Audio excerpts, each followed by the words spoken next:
J'ai le plaisir d'être accompagnée de Tapa Diarra, qui se dit être griotte des temps modernes. Oui. C'est ça. Conteuse, chanteuse, en fait artiste dans tous les sens, Tapa.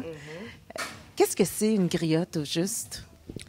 Oh mon Dieu, parce que je ne veux pas rentrer dans la philosophie des griots, mais je te dirais simplement que les griots, c'est les ambassadeurs, les porte-paroles, les gardiens de la culture mandingue. Dans le temps où l'histoire n'était pas écrite, où l'écriture, l'écriture n'existait pas dans le mandin, les griots servaient de référence, d'éducateurs, d'ambassadeurs, de pouvoir garder l'histoire et d'être des références pour pouvoir avoir une communauté solide et puis pouvoir transmettre aussi de génération en génération ce qui se passe et puis retenir des choses quand même, en même temps éduquer. Donc c'est pourquoi je dis que le griot, à part être chanteur, danseur, conteur, le griot est d'abord un professeur, un enseignant. Et comment on choisit d'être... Est-ce que c'est nous qui choisissons d'être griot ou si... Non, on ne choisit pas d'être griot, on est griot. On choisit de le pratiquer ou pas.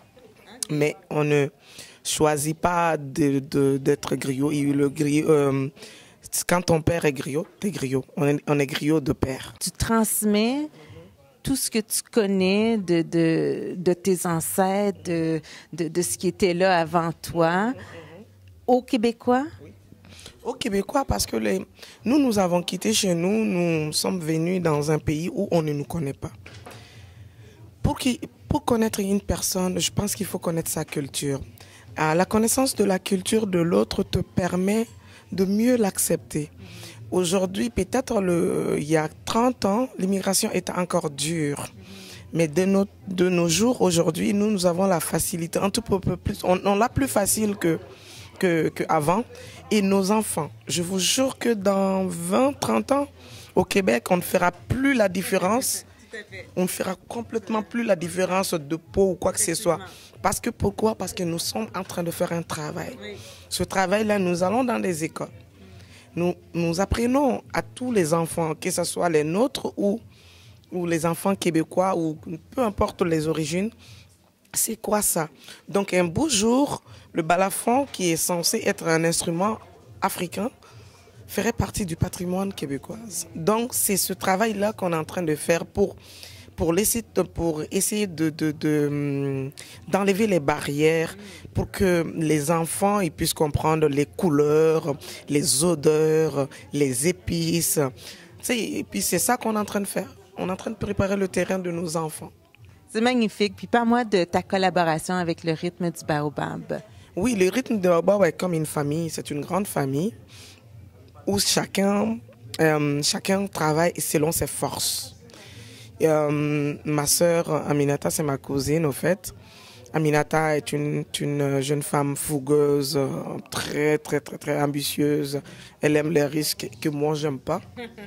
Donc et de ce côté-là, elle est fonceuse. Là où on dit non, là c'est là où elle va foncer. Moi aussi j'ai mes forces j'aime quand les choses sont bien organisées. J'aime parler aux artistes. J'aime organiser je suis dans mon domaine. Donc, le rythme de Baobab, c'est une famille qui essaye de transmettre. Parce que Aminata, du côté de sa mère est une griotte. Donc, elle a ce sens de transmission dans la tête, d'enseignante un tout petit peu dans sa tête. Même c'est dans son sang, au fait. Donc, son idée d'avoir ça et de pouvoir engager ses sœurs, ses frères. Vous voyez, il n'y a pas que des Africains noirs, il y a tout le monde. On est parents dans la musique, on est parents dans l'âme, dans la façon de penser. Donc le rythme du baobab, c'est la grande famille des artistes qui aiment ça partager. Ouais. C'est ça. C'est bien dit. Merci, Tapa. Merci beaucoup à vous. Merci d'être là avec nous.